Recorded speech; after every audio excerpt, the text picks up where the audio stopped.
Manila Bay. Kitang-kita natin ngayon dito yung Dolomite Sand, yung pinaka-white sand daw to. Dito nga tayo sa taas ng footbridge. Nakita natin. So marami nagpapapicture kaya ano muna tayo. Saglit lang tayo. Okay. So dyan sa baba makikita natin andyan yung mga tauhan ng ng MMMDA at mamumuha ng basura doon sa Dolomite Sand. Yan, nagbababaan na sila. Papasok na sila dito sa pinaka Dolomite Sand. So pupunta tayo ngayon doon mga manay sa pinaka Baywalk. Tingnan natin yung mga nagja-jogging, mga mamamasyal. So baba tayo rito mula dito sa footbridge. Dito tayo ngayon sa may Ross Boulevard. Magandang umaga nga pala sa inyo lahat mga manay. Ngayon ay linggo, araw ng linggo. Actually pumunta ako ng Luneta kasi ang akala ko bukas na yung Luneta, kasi ay sabi sa news 50% ng mga amusement park ay bubuksan na daw. So 4:07 nandun ako sa Luneta. Pagtingin ko sarado, padlock yung gate, kaya dumiretso na lang ako dito sa Manila Bay. So ayan na, kita natin yung ating mga kababayan na kumukuha ng mga pictures, nagpi-picture taking. So baba tayo mga manay at punta tayo dun sa pinaka Baywalk. So nandito na tayo sa baba mga manay, naglalakad na tayo dito sa pinaka pathway ng Baywalk. So nakakita natin, makakasalubong natin yung mga pamilya na namasyal dito sa Manila Bay. Tulad nga na sinabi ko mga manay, galing tayo ng Luneta, pero hindi pala totoo yung news na 50% ng mga amusement park bukas na. Dalawa lang pinagpipilian ko kung saan ako pupunta. Pwede sana pumunta doon sa Bonifacio Shrine kasi malapit na ako roon. Pero since linggo, sabi ko dito na lang ako sa Manila Bay. So ayan, maraming mga kababayan natin ang kanina pa kumukuha doon sa mga pictures doon sa taas ng footbridge doon saan tayo nakapwesto kanina. So itong mga nakapakod na to, may mga ginagawa sila dyan na parang opisina ata. Hindi natin alam kung opisina o ano naman. Basta ongoing pa rin ang construction dito sa Manila Bay mga manay. Tulad yan, ongoing. So yung dito na lang pala gumawa ng kanilang pangarap. So nakikita na natin yung mga kumpul ng mga namamasyal dito sa Baywalk. May nagja-jogging, may naglalakad lang. Ayan. So kita natin kung ano yung manay. Yung kalinisan dito sa dito sa Baywalk. Yung yung kalinisan dito sa Baywalk ng mga manay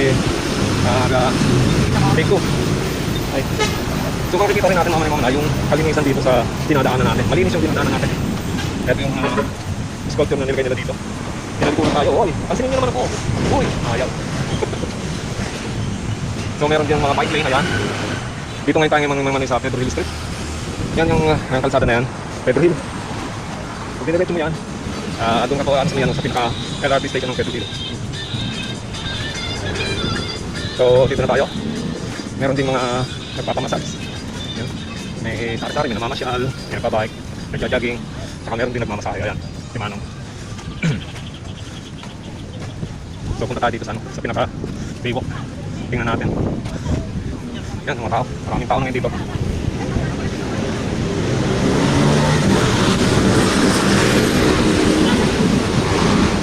Gusto ko rin sana ng bike.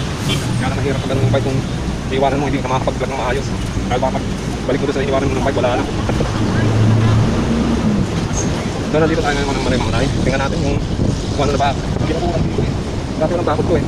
Doon tayo sa kabila. Dati kasi walang bakod yan. So parang ginawa nila ng pinaka-port. Parang nilagyan nila ng pinaka-pier. Ayan.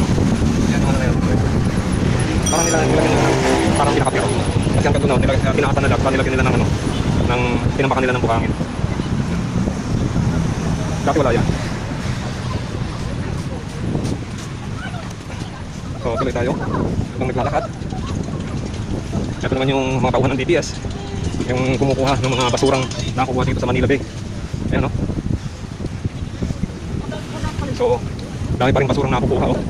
Ayan yung tauhan ng mga DPS yan, ang lungsod ng Maynila. So, ito yung ano.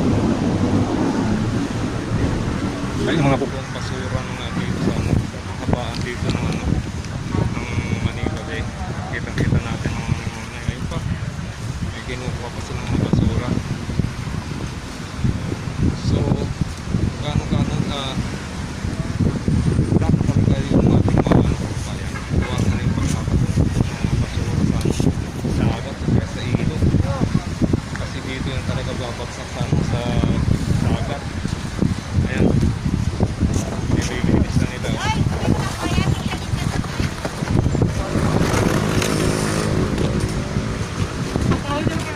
Kung isda na lang sa ano yan, hindi maraming ano na yan. Sinagad kasi puro basura.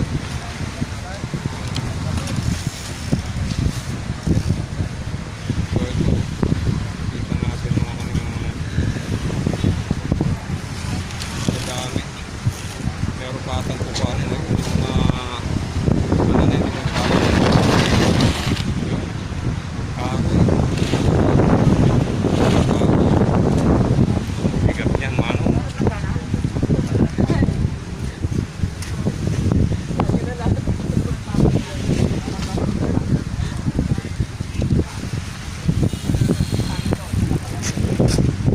Yun, oh. Lalagay nila doon yung ano.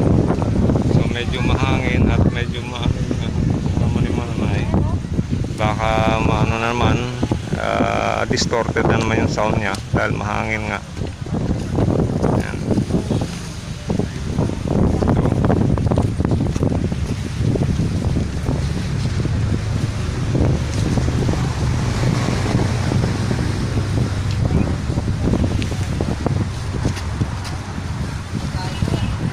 So, in operation ng tauhan ng mga DPS.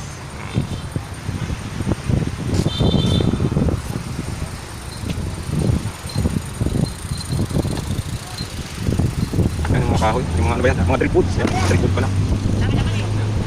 So yung iba nandun pa, nangunguha pa sila ng basura, yun pa, oh. Sundan natin yan, sundan natin yan. So yan yung mga basura nakuha dito sa ano, yan sa dagat na yan, inanod yan ng ano sa dagat, pati yung mga driftwoods na yan, oh. So punta natin yung ano, yung iba pang pinupulot na basura ng mga DPS. So punta tayo rito. So nakakita nyo, kaiba ng pagbabago ngayon dito mga manay. Dati, ito, ano lang, open lang siya. So ngayon nilagyan na ng mga steel screen. Yan. So ayan yung isang parang DPS na namumulot ng mga ano, ito kahoy na yan, mga inaanod na yun sa pusan, sa karagatan. Makakita natin, mga ano na ito ng bangka eh. Ang pinananan ng bangka yan. Yan ang pusan, ayan. Kita natin mga manay. Yun lang. Ano natin at mahangin. So yun. Ang karamihan na basura nakita natin kanina doon na kinakarga. Ngayon naman, ito naman yung mga bubok o kumbaga yung mga bamboo na mga inaano dyan sa karagatan at sumampa dito sa dalang pagtikan. So yun ang kinukuha ngayon ng mga tauhan ng DPS ng lungsod ng Maynila. So kita nyo, ito, parte na po ng mga bangka eh. Mga buo na yan, o yan o. Siguro mga sabihin natin ang bangka, tira. Yan. Dito naman. Dami o. Mga binubutan naman, hindi na ako rito makakit eh. Kasi nilagyan na nila ng bago to. O yun naman, mga puso ng plastic o. Puso plastic naman yung nagturo. Ayan. Ayan. Puso plastic bottle. Dito mo yung mga tinatapon ng ating mga kabayan na yan. Hindi mo naman nakukuha na yung mga basura na yan. Ano pa lang yan, yun lang yan. E paano na kung hindi pala kukuhanin yung mga manimong na kung hindi kukunin ko mga basura na to. So kudos sa ating mga miyembro ng DPS ng lungsod ng Maynila sa patuloy na paglilinis ng kapaligiran sa lahat ng parte ng Metro Manila ng Maynila. So punta tayo ron. Naalala ko naman yung mga manay ko. Ano na to? Puros na mga batuan yung breakwater natin na yan. Puros batuan yan dati. Pero ngayon nilagyan na na. Inanuhan na nila, pinatuhan na nila ng buhayin. So parang magiging dalampasigan na talaga yun. Kasi dati, yung ano na yan, yung nasa lupa na yan, puros batuhan yan. Papakita ko sa inyo yung mga dating ano yan. Yung dating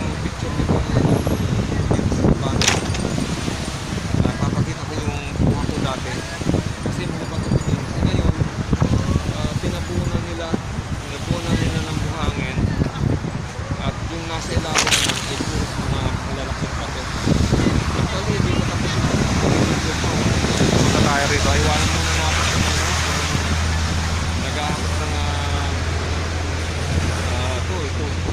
Alam mo, balsa na ata yun eh. Oh, balsa na yan, oh. Lakas ni Kuya. Lakas mo, oh. Parang balsa na yan, ano? Parte na ng balsa. Oh.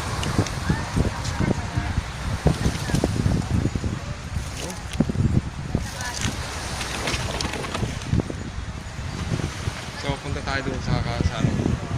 Tingnan natin. Tingnan natin doon. Bro, musta? Ay, sir.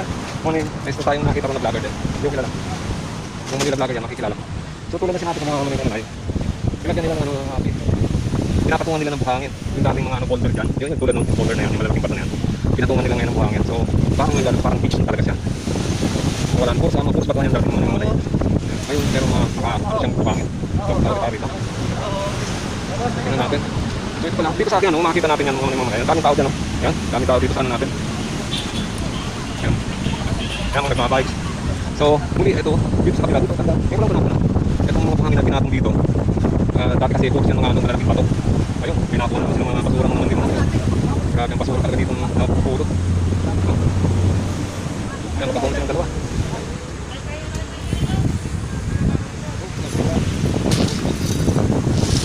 Kahit basura dyan ha.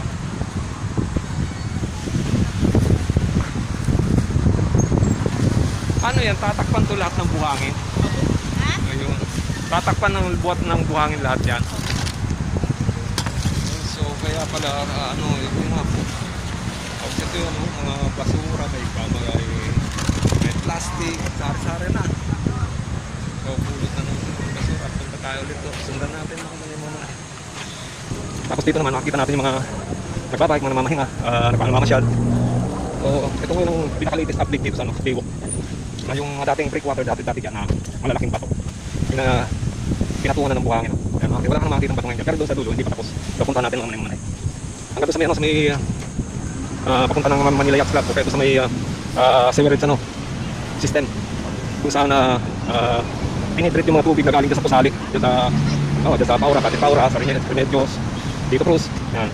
Yung mga kusaan mga tubig sa Pusali, pinidrip yan dyan sa sewerage system bago itapon dyan sa Karagatan. Ito, mga basura din dito na tambak. Nakuha rin yan dyan sa Karagatan.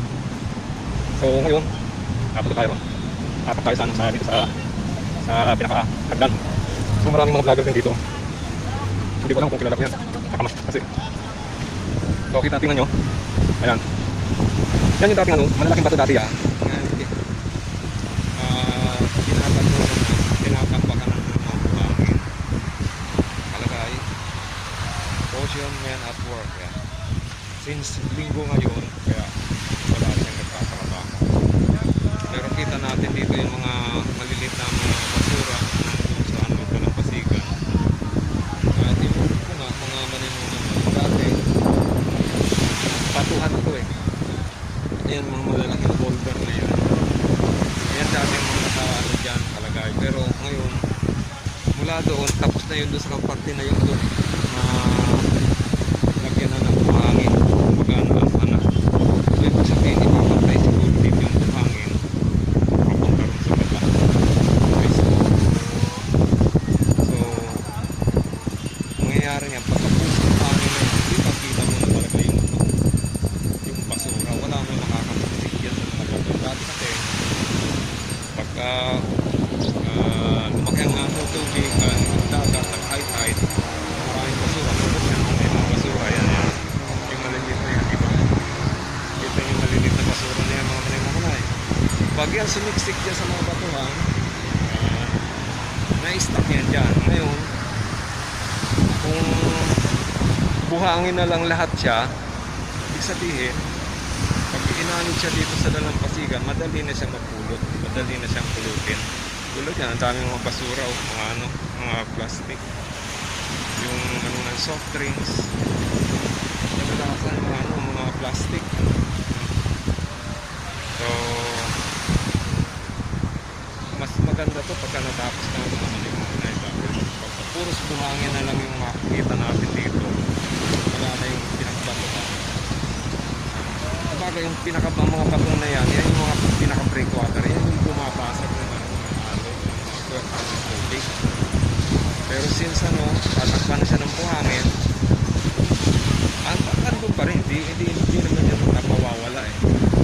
Ang mano lang siyempre, mawawas out paunti-unti yung mga buhangin, lilitaw na paunti-unti yung mga batuan. Pero siguro pagka gusto marami, hindi nagaano lilitaw yung dyan, yung mga batuhan. Kung lumitaw man, maliliit na lang, akala mo maliit na bato lang, pero malalaki yan, tulad yan itong boulder na to. Ayan. So dami ritong namamasyal, tingnan nyo. Siya yung nakita ko yung matanda yan, na picture yan ng mga vlogger na nagkukwento tungkol sa raw history nitong Manila Bay. So may mga comparison pa siya sa mga dagdagang administrasyon. Yan, kakaroon siya ng comparison. Ulit tayo, punta lang tayo rito mga muna.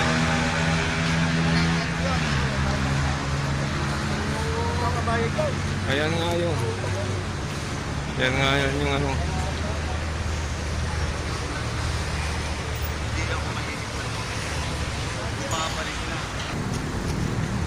yan, nandito rin yung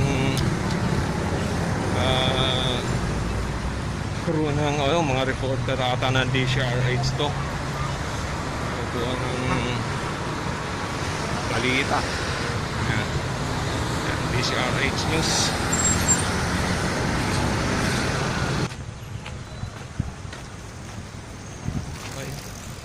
Wala pala dito. Hey! Hey! So, na pala dyan? Hindi na pala pwede dyan. Balik na tayo rito.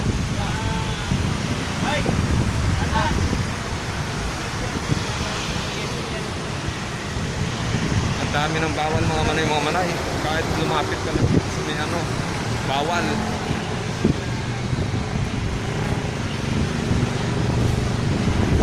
Yan sitting pretty lang siya wala siya, nakaupo lang siya, walang bawal sa kanya. So mula po dito sa Manila Bay, ito po si Hil at itong Hilbal Channel.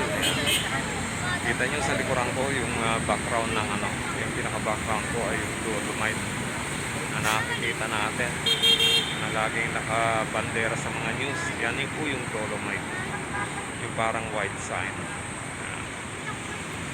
Hello Mama Noy, magandang araw po sa inyong lahat. Ngayon ay araw po ng Martes, ang petsa ay 8 ng buwan ng Hunyo. Ito pong araw na to ay galing po ako doon sa isang mall sa Bikutan kung saan ginanap yung roll out ng bakuna para sa COVID. Yan, naantay ko sa sa antivirus. So, tayo po ay isa sa nabakunahan ngayong araw na to. Nakakatuwa lang mga manay dahil 3 times akong sinita.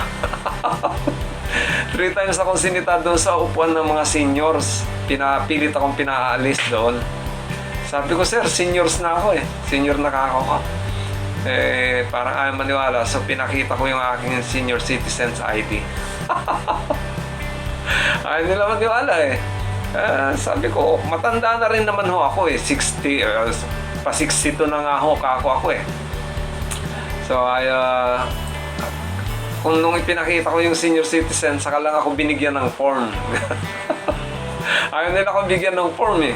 Sabi ko, naka-schedule po ako mabakunahan ngayon. Actually, nakasama yung pangalan ko sa lahat ng babakunahan ngayong araw na to.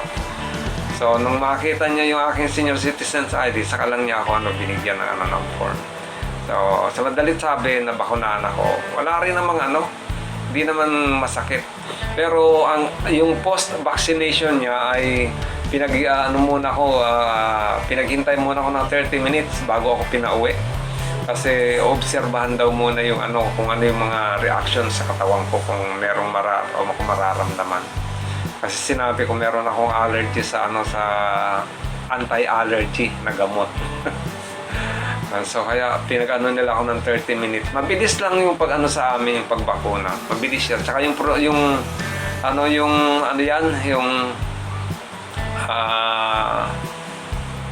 yung sistema ng pagbabakuna ng ano nila sa tao, maayos. So kaya mabilis. So anyway, maraming salamat po sa sa pamunuan ng Parañaque dahil sa maayos na pagsasagawa ng pagbabakuna doon sa isang mall sa Bikutan. So tuloy na tayong mga manoy. Wala tayong mga ngayon, mga bayanihan, pero meron tayong konting shoutout at meron tayong good news. So unahin muna natin sa shoutout. Sabi ni Ma'am Annie Pido, ang cute talaga ni Rian Sir Hill. God bless po. Shoutout kay Rian. Yan. Maraming salamat po Ma'am Annie Pido. Thank you po. Bray, tumigil ka ha. Behave ka. Talaga nagsusumiksik talaga. Behave ka nga, Bray. Huwag ka muna magulo. Okay, next. Sabi naman ni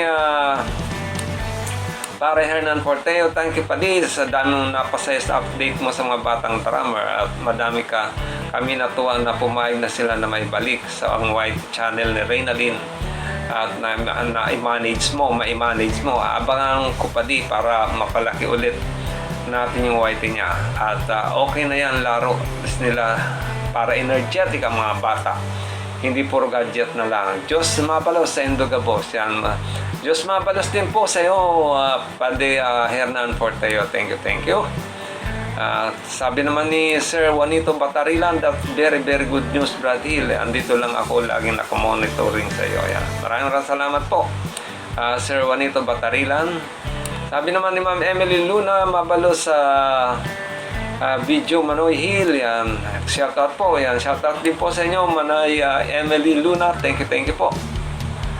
Sabi naman ni Sir Neil Magsanok, Vlogger PH, happy 21 subscribers sa inyo, Kuya Hilbal. Thank you po. Mukhang tumataba na rin po si Baby Rianalyn kaysa po sa akin. Si Baby Rian na lang po ata ang pumapayat, lumalaki po. Shout out po sa kanila at syempre po sa inyo, Kuya Hilbal. Keep safe always. God bless po. Yan. God bless din po sa iyo, Sir Neil Magsanok, Vlogger PH, and shout out din po sa inyo dyan sa Pangasinan. Okay. Next. Sabi naman ni Ma'am Nip sa Feliciano, dalaga na sila, taba ni Reynalyn, cutie.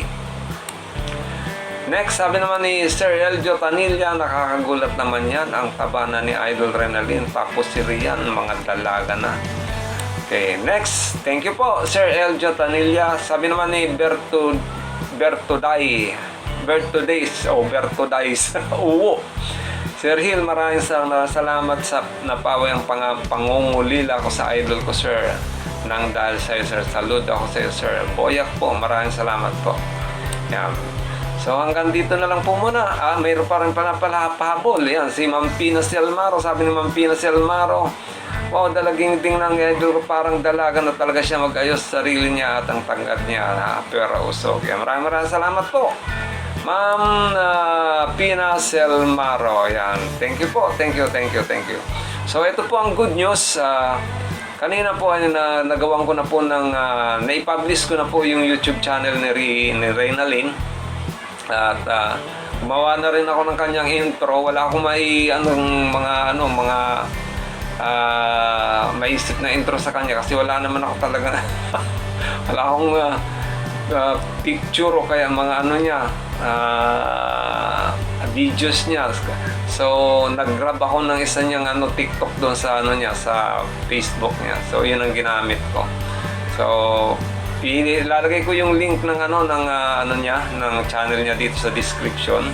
At i-subscribe niyo po mga manay. Sa ngayon po ako po ang magmamanage ng channel ni Reynalyn para na sa ganun ay mapamonetize ulit natin. So subscribe po natin, tulungan po natin ulit si Reynalyn. Wala naman pong problema dahil nakausap po yung kanyang mga magulang at pumayag naman sila, nagawan ko ng YouTube channel si Reynalyn. Bahala na po sila nung tiyahin niya o ng kapatid niya kung sisitahin yung channel na ginawa ko. Anyway, maraming salamat po sa inyo. Muli, ito si Hil at ito yung Hilbal Channel lang nagsasabi naway pagpala ng bawat isa ating pong may kapal at bigyan ng pagpapala ng bawat isa. Maraming salamat po. God bless you and Diyos mabalos!